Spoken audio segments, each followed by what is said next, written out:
Today we are going to start The Chocolate Cream Soldier by Bernard Shaw. The year is 1885.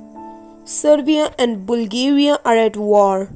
Raina, a young Bulgarian woman, is told that the man to whom she is betrothed, Sergius, had led a brave and successful cavalry charge in a recent battle. As she rejoices, she is also given the news that the Serbian soldiers are escaping through the city.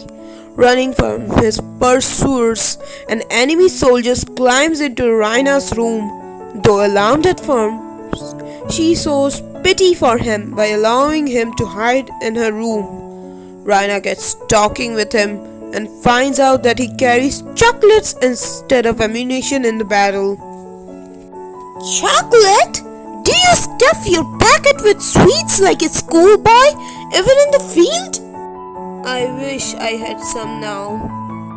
Raina stares at him, unable to utter her feelings. Then she sails away to a chest of drawers and returns with a box of confectionery in her hand. Allow me, I'm sorry, I've eaten them all, except these. She offers him the box. You're an angel! Cream's delicious! He looks anxiously to see whether there are more.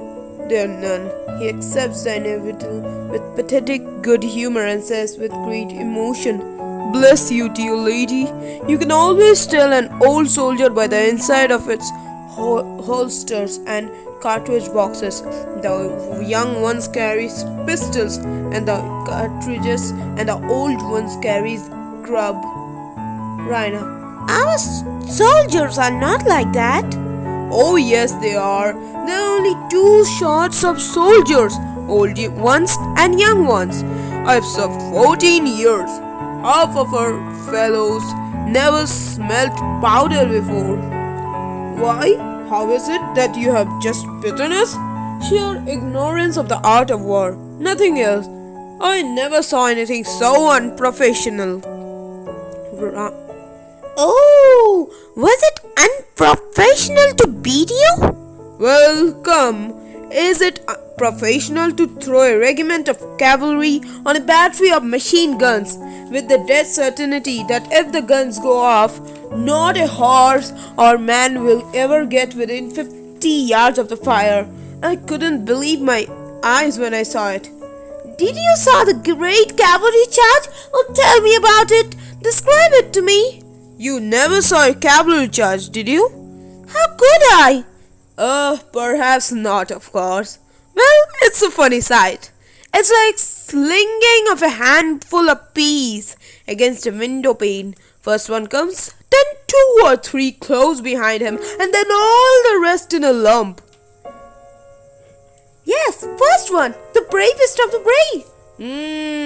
You should see the poor devil pulling at his horse. Why should he pull at his horse? It's running away with him, of course. Do you suppose the fellow wants to get there before the others and be killed? Then they all come. You can tell the young ones by their wildness and slashing. The old ones comes bunched up under the number one guard. They knew that they were mere projectiles and that it's no use trying to fight. The wounds are mostly broken knees from the horse canoeing together. Ugh, I don't believe the first man is a coward. I know he is a hero. That's what you have said if you had seen the first man in the charge today. I knew it. Tell me about him. He did it like an operatic tenor, a regular handsome fellow with flashing eyes and lovely mustache, shouting a war cry. We nearly burst with laughter at him.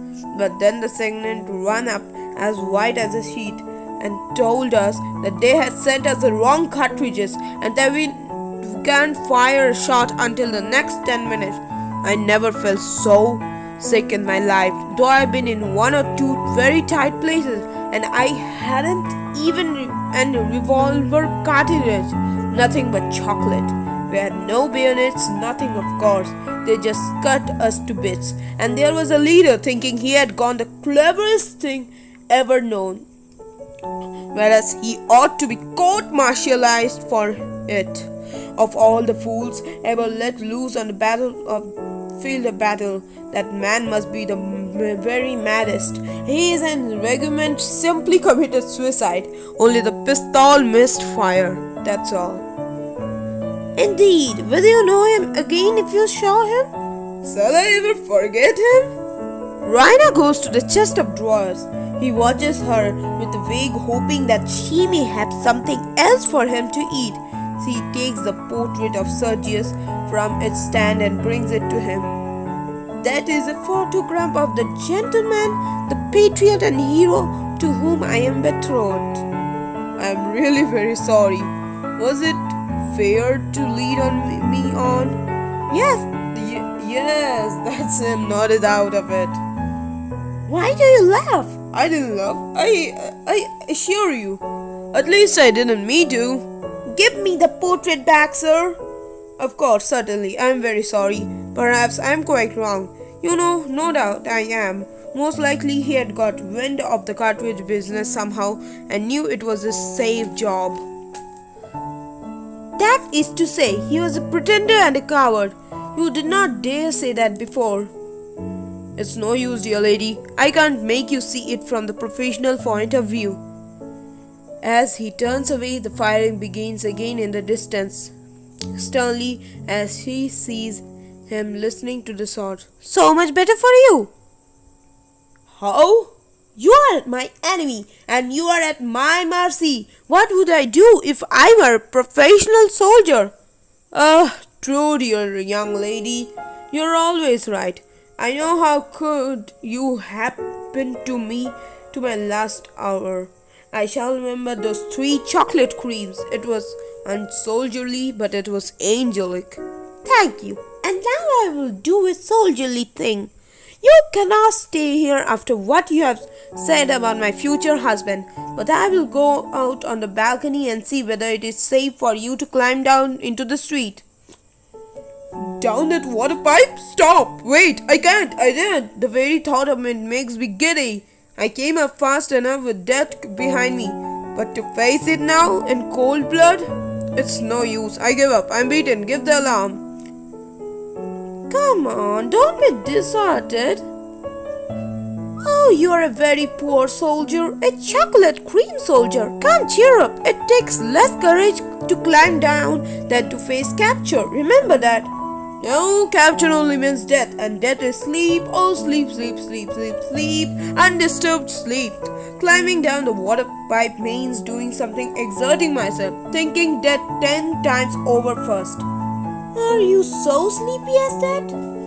I have had 2 hours undisturbed sleep since the war began. I'm on the staff. You don't know what that means? I haven't closed my eyes for 36 hours.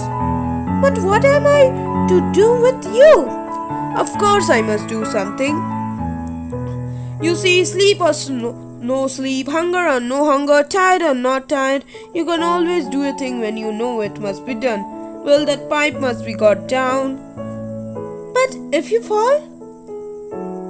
I shall sleep as if the stones were a feather bed. Goodbye. He makes boldly from the window and his hand is on the shutter, and when there is a terrible burst of firing in the street beneath, rushing to him. Stop! She catches him by the shoulder and turns him quite around. They will kill you! Never mind, this sort of thing is all in my day's work. I am bound to take my chance. Now do what I tell you. Put out the candles so that they shan't see the light when I open the shutters, and keep away from the window. Whatever you do, if they see me, they are sure to have a shot at me.